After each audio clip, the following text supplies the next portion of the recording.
Vous avez 44 ans. Quoi qu'il arrive, vous ne serez plus président de la République à 50 ans. Qu'est-ce que vous ferez? Vous serez à 15 ans de la retraite, si toutefois vous avez assez cotisé.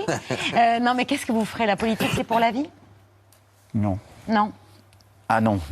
Ne me créez pas d'ennui chez moi, s'il vous plaît. T'es forcément arrivé à un malheur, quoi. Parlez-nous de la tragédie. Il pleure. Si vous aviez 20 ans aujourd'hui, vous direz quoi sur l'Emmanuel Macron d'aujourd'hui en exerçant votre esprit critique, hein? Oh, c'est dur. Vous séchez, non? Ouais. Bah non, j'essaie d'être sincère. Je sais pas. Ah, je dirais il peut quand même. Il pourrait faire davantage, ça pourrait aller plus vite. Faites pas attention, ça c'est Loïc, c'est mon photographe officiel qui me shoot dans des poses très naturelles pendant que je bosse.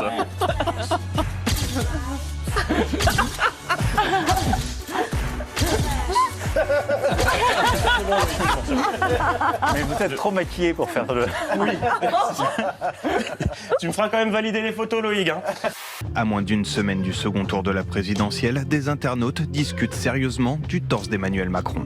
Certains s'interrogent sur sa pilosité, Zoom persuadé d'un photomontage. D'autres préfèrent en rire invoquant Austin Powers ou OSS 117. Beaucoup de références musicales également, avec Julio Iglesias et Ayam. Chemise ouverte, j'aime un mort qui brille. Je savais qu'à l'approche du second tour, vous faisiez du pied aux Insoumis, aux LR, aux écolos, aux jeunes écolos. Mais hier, j'ai découvert que vous faisiez aussi, vous tentiez de séduire les fans de BHL et de Demis Roussos.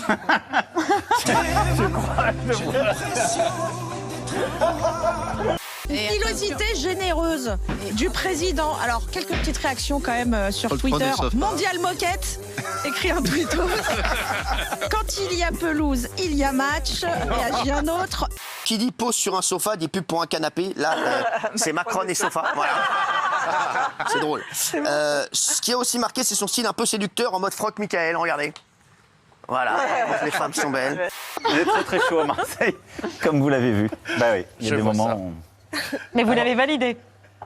Bah, j'ai validé sans doute la série. Celle-là est passée un peu Entre les gouttes. un peu vite. Mais si des fans de Demis Roussos nous écoutent, ça peut peut-être avoir de l'impact.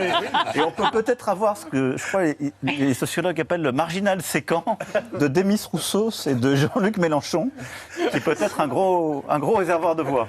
Si Marine Le Pen est élue le 24, c'est une option à prendre en compte. Ce sera la faute de qui? Bah, des Françaises et des Français. Enfin, vous me faites rire, c'est la démocratie. C'est un choix. Pas de vous, pas d'autocritique. Si demain, c'est pas votre image qui apparaît à 20h. Bah, moi, je me bats. Donc d'abord, moi, je suis jamais dans la politique fiction. Je me bats pour y arriver, pour gagner. Un dernier bain de foule pour Marine Le Pen avant la préparation du débat avec Emmanuel Macron qui aura lieu mercredi. Moment crucial de cet entre-deux-tours. Je suis pas du tout dans un esprit de revanche. Moi, ce que je souhaite, si vous voulez, surtout, c'est que le débat se déroule sereinement.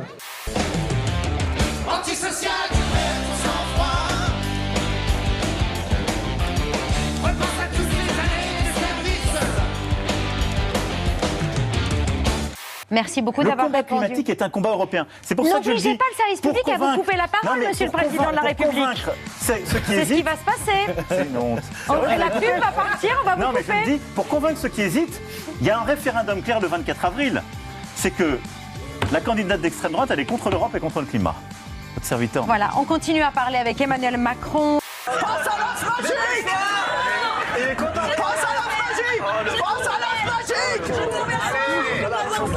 Pense à